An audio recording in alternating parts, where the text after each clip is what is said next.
The strangest thing about watching British tabloids unravel is that the unravelling always comes from their own hands. No one forces them to embarrass themselves. No one pressures them to show the world how obsessed, unhinged and deeply uncomfortable they are with Harry and Duchess Meghan's success. They do it willingly. They expose themselves every time. And this week, Family, the clown show, threw itself into first class, buckled its seatbelt and flew straight across an ocean just to humiliate itself in the sunshine of California. Imagine waking up in the UK, bitter, angry and consumed by jealousy toward a woman who has not spoken about you, thought about you, or acknowledged your existence for years.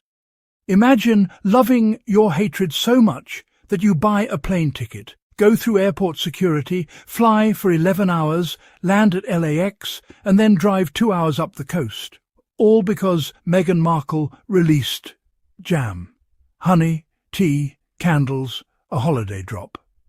That's it. Not a controversial political manifesto, not a diplomatic tour, not a tell-all interview, just a normal lifestyle brand pop-up, the kind that happens all over California all year long.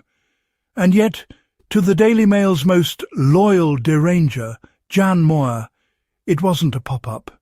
It was a pilgrimage, a mission, a purpose, the only thing giving her life any meaning. She wasn't sent to cover the British election. She wasn't sent to investigate corruption in Parliament.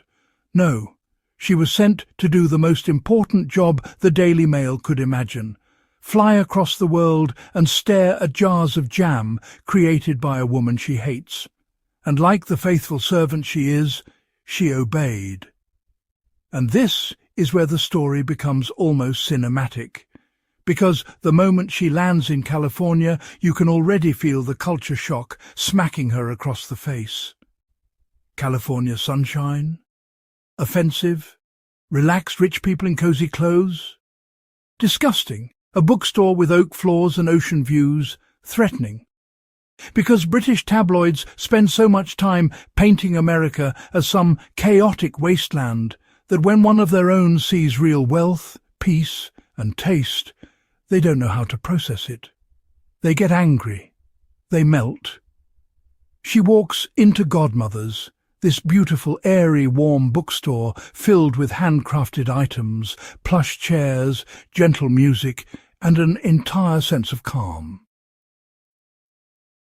And instantly, she resorts to the only thing people like her know how to do: insult what they secretly wish they could have. She describes the customers wearing designer cashmere as if it offends her personally.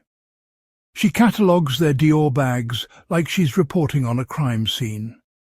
She mentions the polished Mercedes-Benz outside the store as though the cars themselves committed treason. She is surrounded by beauty, wealth, taste, and effortless luxury, and everything in her spirit is screaming, why does Meghan get to be connected to this? Why do these Americans like her? Why is she so well received here? Why does her life look like this? Because deep down, she knows the truth. Meghan's life in America looks nothing like the villainous caricature the British press tries to sell. And the moment these reporters step into Meghan's real environment, they realize they've been lying to themselves. Meghan is thriving. Meghan is loved. Meghan is respected. Meghan is supported. And Meghan is doing this without a single ounce of validation from the UK. That's why she highlighted the beautiful tables, the curated displays, the luxurious packaging. Not because she admired them, but because they made her insecure. She saw the silver trays, the eucalyptus branches, the candles displayed under glass cloches, the handwritten tags, the carefully arranged jars, and she realized Meghan's brand has taste. Real taste. Not manufactured palace PR taste, not photo-op taste, not stiff upper lip taste, but California coastal taste. a lifestyle that the British media desperately pretend to understand but never actually touch. So instead of admitting she was impressed, she did what bitter people do. She mocked the jam, she mocked the honey, she mocked the tea, she mocked the price, she mocked the candles, she mocked the ribbons, she mocked the way customers interacted with the products. She even mocked the assistants who spoke kindly about Meghan's favourite scents, because what truly shredded her soul was the idea that Meghan has built something beautiful, intentional, and desired. The moment she read the words, thoughtfully curated by Meghan, Duchess of Sussex, her spirit left her body. Not because the labels are offensive, but because she hates that Meghan still holds her title. She hates that Meghan can use it. She hates that Americans treat those titles like premium branding. She hates that the world, especially the wealthy, coastal world, sees Duchess of Sussex and reacts with admiration, not scorn. She hates that Meghan's reputation is strong where it matters, with the exact demographic that buys high-end lifestyle products. She wrote that the customers were browsing but not buying, as if wealthy shoppers immediately grab everything like they're in a supermarket. In reality, people in luxury spaces browse thoughtfully. Meghan's price points are premium. They are meant to be. She is targeting a high-end select audience, not random bargain hunters. But Jan Moir couldn't admit that. She couldn't admit that the brand feels luxurious.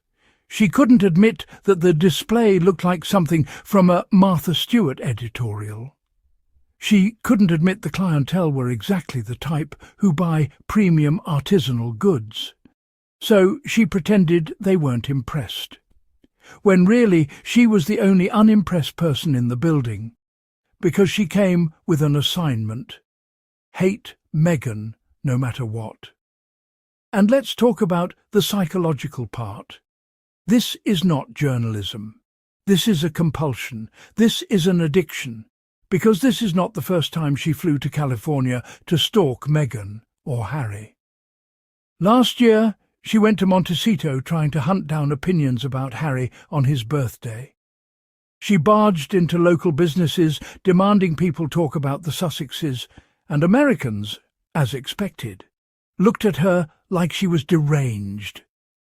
Because, here's the truth, Americans don't hate Harry and Meghan. Americans don't obsess over them. Americans don't foam at the mouth about titles and protocols. Americans don't follow palace PR drama.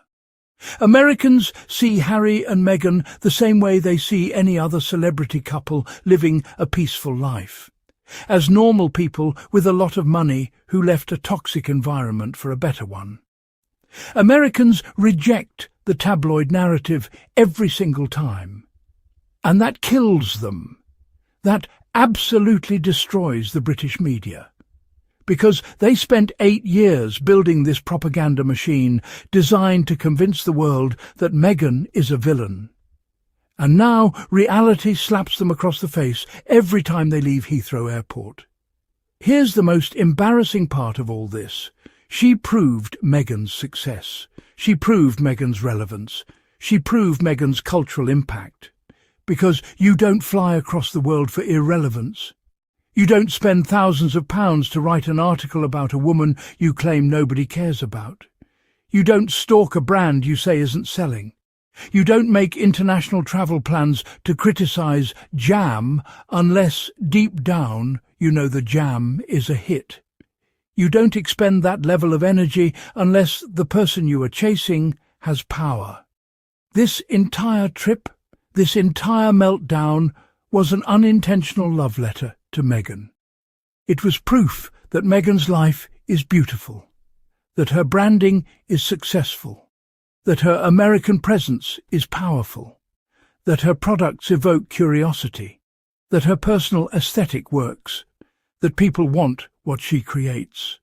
But more importantly, it was proof that the British media has nothing left. They have exhausted every insult, they have drained every lie, they have twisted every narrative, and still Meghan's glow hasn't dimmed. Harry and Meghan walked away from an institution that offered them money, titles, status, and global recognition. And what they gained was something far more important: freedom, autonomy, peace. A life where their creativity is not controlled by palace handlers. A life where their work is not filtered through hostile press briefings. A life where their success is not dependent on bowing to anyone. And Jeanne Moir saw it with her own eyes. She saw the sunlight. She saw the prosperity. She saw the taste level. She saw the effortless luxury that Meghan has built. And instead of admitting she was witnessing the life Meghan chose, the life Meghan deserved, she turned it into a tantrum on paper. Because the British media has one job: pretend Harry and Meghan made the wrong choice. But the reality keeps proving them wrong. Every time Meghan releases a project, they panic. Every time Harry makes a speech, they rage. Every time the couple appears smiling, healthy, thriving, they lose their minds. That's why they're still flying to California. That's why they're still stalking pop-up shops. That's why they're still analysing jars of jam like CIA agents. They are desperate to find something to criticise, anything, because they know time is running out. People are waking up. People see the patterns. People know the press is obsessed. They know Meghan has won. And now, family, as we close this deep dive, let me take a moment to speak directly to you. Because on this channel, we see through the noise. We understand the truth. And we know that Harry and Duchess Meghan are building a legacy independent of the palace, independent of the tabloids, independent of the noise. And every time the haters expose themselves, every time they humiliate themselves, every time they showcase their own obsession, we stand stronger as a community. So, if you're listening right now, make sure you stay connected. Make sure you subscribe. Make sure you hit that notification bell so you never miss an episode. And if you want to support the work, feel free to send a super thanks. It goes a long way in helping this channel continue uplifting Harry and Meghan with honesty, respect, and real storytelling. Thank you for being here. Thank you for being part of the squad. And remember, in a world full of Jeanne Moirs, choose to be unbothered, choose to be joyful, choose to be thriving. Just like Meghan. We move.